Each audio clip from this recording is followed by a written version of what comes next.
Hello, guys. This is Sam Bismuth, and I am glad today to give your morning statement. So, if you don't already know who I am an activist.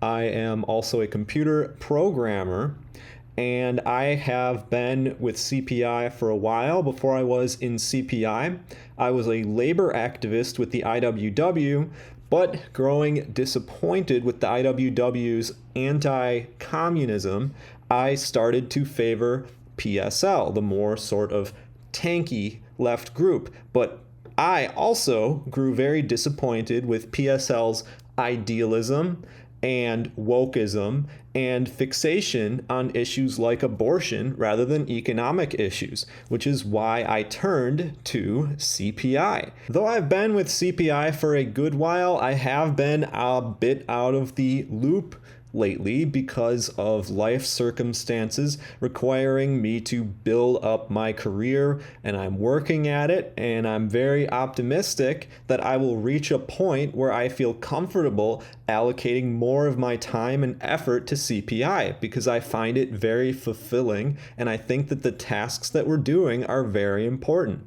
I was last with CPI at the Unite Against the Imperialists conference in Washington, D.C., which was designed to protest Joe Biden's hypocritical summit against democracy. And in this conference, we had great many speeches by many different people, and I was able to meet with CPI members such as Noah, Liam, and John McCarthy, and Tyler, and of course, others who I can't think of right now. And of course, our director Elizabeth and thought leader Caleb Maupin. Oh, and Peter Coffin, can't forget Peter. It was a wonderful time, and it really gave me a lot of hope and inspiration that there are real people trying to do real things, not just argue online and not just have some kind of insane woke perspective,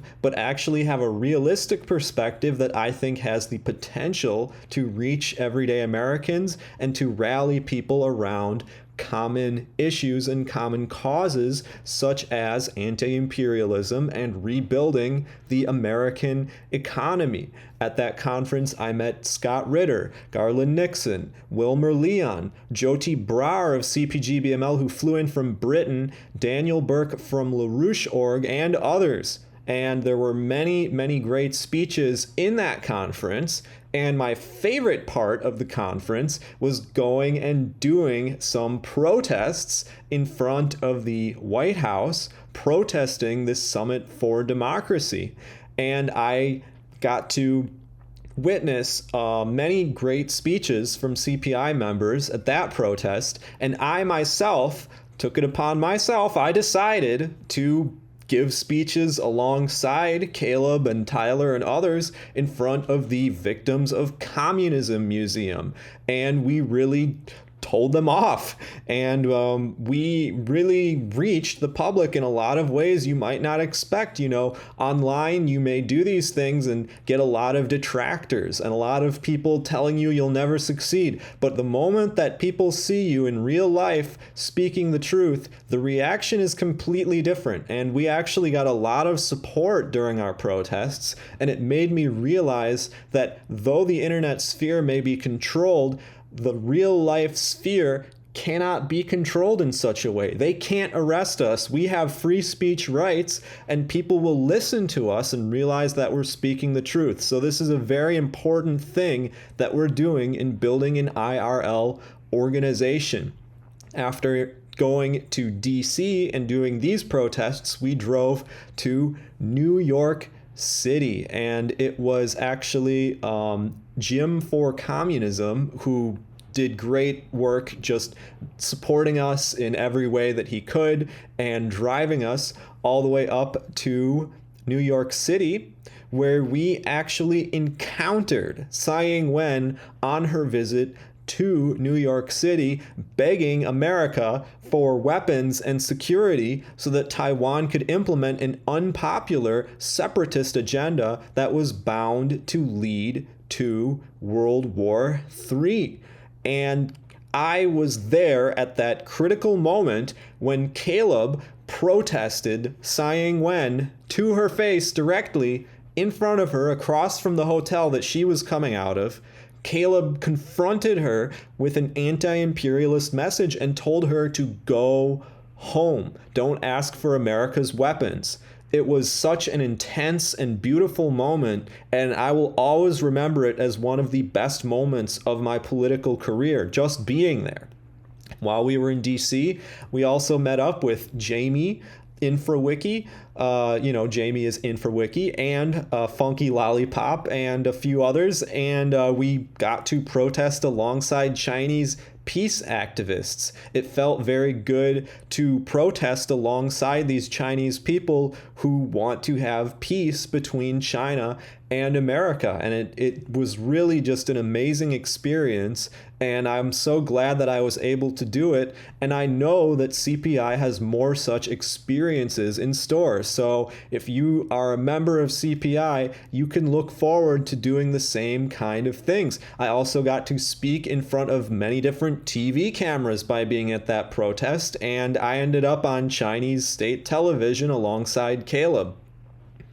Now, I want you to remember there's nothing special about me. I'm just very dedicated to what I do. And if you put your heart and soul into CPI or into whatever it is that you're working on is an anti-imperialist project, you will be rewarded and you will find the same type of things come to you, right? I didn't write speeches, right? I've given a few speeches, but I'm not a master at public speaking. But I was able to channel my heart and passion and knowledge from studying and paying attention to what's going on to deliver speeches that I felt were effective and potentially popular on the fly at the moment. And it felt very good. It felt very good both for my confidence and for my soul. And I felt that I was really expressing something that I just was yearning for so long to express, and I was able to do it, and it just felt amazing. And you are capable of doing the same thing. I believe that the work of CPI will lead to amazing things. So don't give up and don't lose faith just because it seems like we're small online or just because we get detractors and scandals and drama and problematic people. All of this will fade away because the core of CPI, the members that really care about getting something done, they have stayed and they will remain, and CPI will continue to grow in strength and number. The American imperialist system is failing, and this is more evident than ever.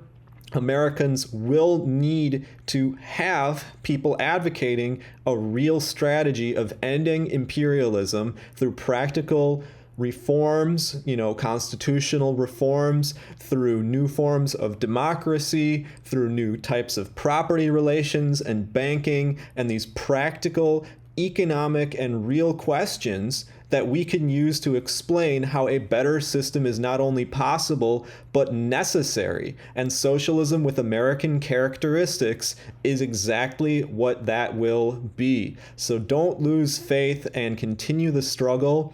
And I hope to see all of you online and in real life in the continuing years as we continue to fight and grow this struggle.